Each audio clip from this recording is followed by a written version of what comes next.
Hi everyone, welcome back or welcome to my channel. Today I'm doing a fabric haul and sewing plans video.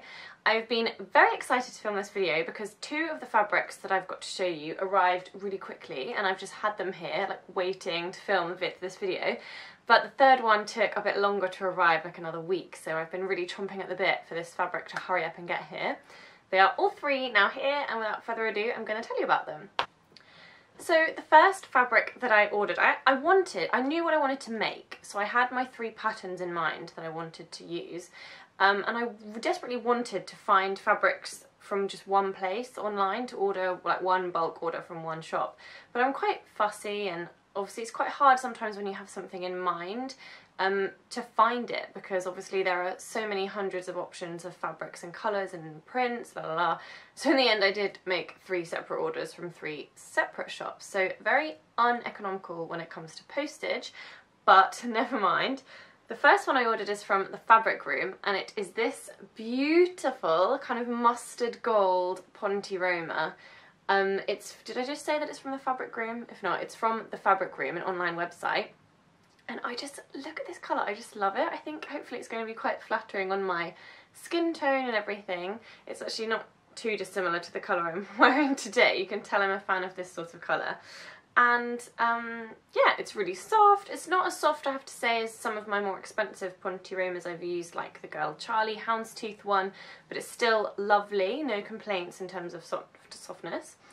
At the Fabric Room, it's super cheap. This was £2 a metre, but they do have a minimum order of 3 meters, so I have got the most insane amount of this fabric. I think I'm going to get 2 garments out of it, if not 3, depending on what I make.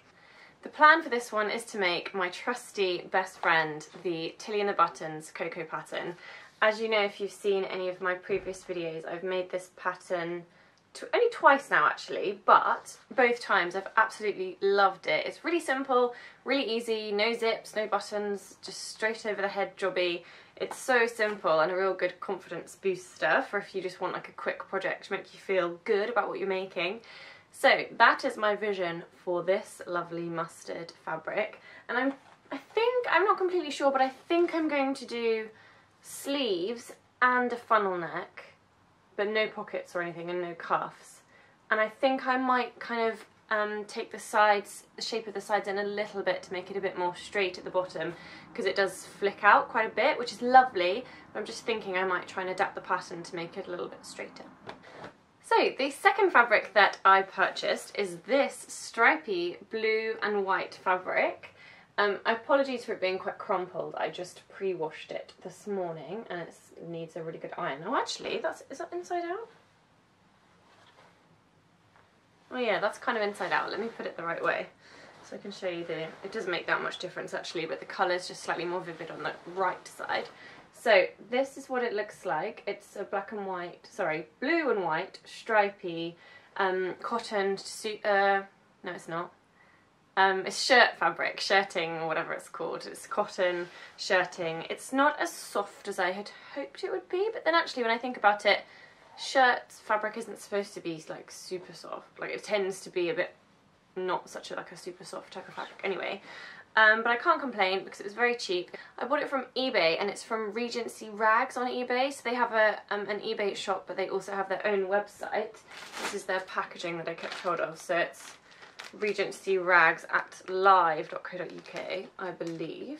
And oh, I'm sorry, I've completely forgotten how much this was actually. It wasn't very expensive, only a few pounds a metre, but I will double check and put it in the information box.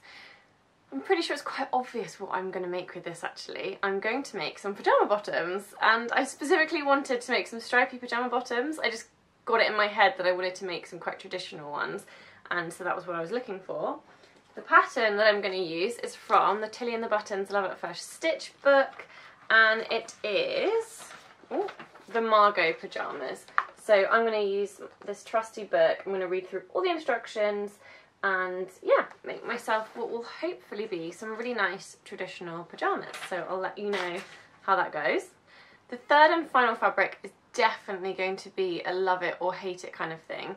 I was shopping in John Lewis and I was looking to see if John Lewis had any fabrics for what I want to make. Or maybe I'll tell you what it is I want to make first. So I'm going through this book basically, and the next thing after the pajamas is the Delphine skirt, which looks like this. It's sort of like a high-waisted A-line, slightly exaggerated A-line skirt.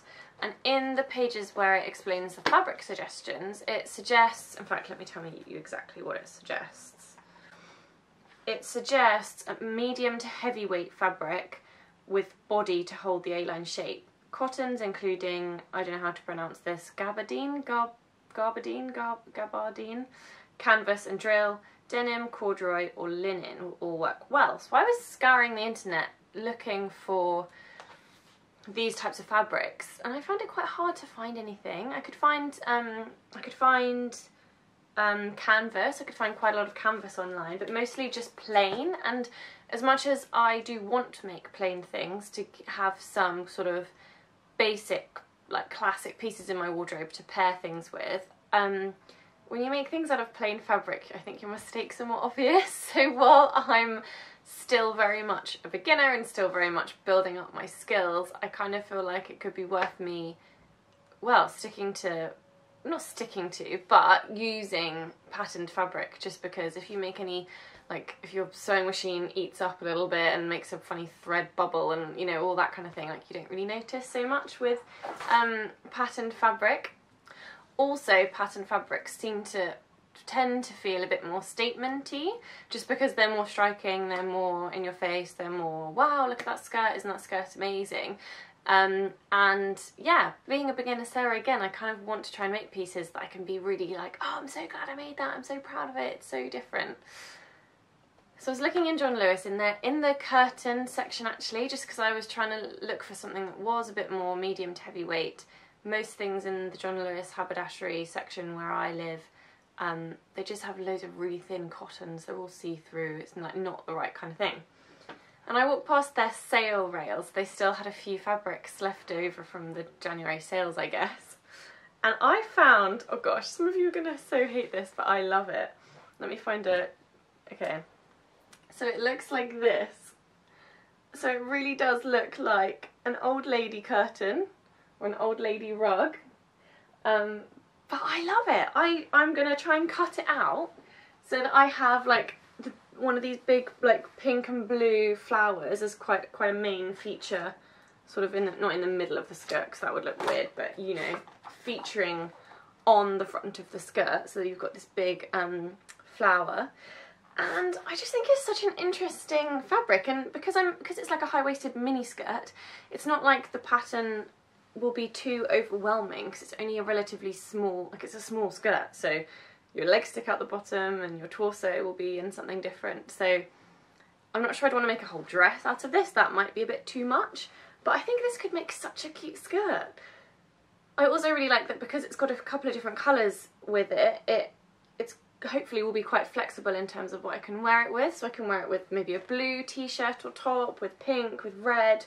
There's a little bit of like a mauvey colour in here as well. Yeah, so let me know what you think, because I do know that like some people will think it's hideous. But I'm hoping that it will be a really cute skirt. The only thing I'm worried about is that it is very thick. It is, let me tell you what it is. I've got the little John Lewis like price tag thing. So it's 120 centimetres wide. It's 81% acrylic and 19% polyester. It says it's ideal for curtains and bed covers. So I'm not really sure exactly what you'd call this type of fabric because the label, unhelpfully, doesn't really tell me. But it is very thick, so I'm a bit worried it might be difficult to work with, but I'm really hoping that the end result will be worth it. I forgot to tell you how much this fabric was, so I'm just editing this in to tell you. It was supposed to be £15 a metre, but it was in the sale rail, and actually it didn't have a label on it, like they'd lost the label. So I had no idea how much it was. Went to the desk to ask the lady in John Lewis, and she said it was, I think it was £7 something a metre, like reduced in the sale, and I was like, bargain, that's so cheap. And I took it over, I said, yes please, I'll take it. I'd like a metre, because that's what the Toeing the Buttons pattern calls for the Delphine skirt. And but there was hardly anything left on the roll. There was only like, there was like 1.5 meters left on the roll, and she said, do you just want everything? Because I can't sell like half a metre of this fabric like you can have it for the same price. So for £7 for the sale price for 1 metre, I got 1.5 metres, or it might even be more than 1.5 metres. It might be more like 2 metres. But anyway, she only charged me for 1 metre, which was so nice of her. So yeah, I'm definitely going to have some leftovers after making the skirt, so I'm not quite sure if I'd want 2 garments out of such a striking fabric, but we shall have to see. Maybe I can come up with an idea to use it for something else as well. So there you have it. Those are my 3 fabrics that I've bought recently and the 3 patterns that I'm going to attempt to make using them. I really hope you've enjoyed seeing my plans, and I hope it's given you a little bit of inspiration. I love watching these kind of videos. These are some of my favourite sorts of videos to watch on YouTube, because I really love seeing what kind of fabrics people buy to make what, if you know what I mean, or what they decide to make out of their fabrics, because that's definitely the biggest learning curve for me at the moment, is trying to use the right sort of fabric for the right sort of garment. So fingers crossed my 3 garments will work out okay. I'm not going to set myself any kind of like deadline for getting these sewn up, just because I've got quite a busy few weeks coming up. But yeah, as soon as I've made them, I'll show them to you. Please do give this video a thumbs up if you enjoyed it, and do click subscribe if you'd like to see more. It would make my day. Yeah, bye guys!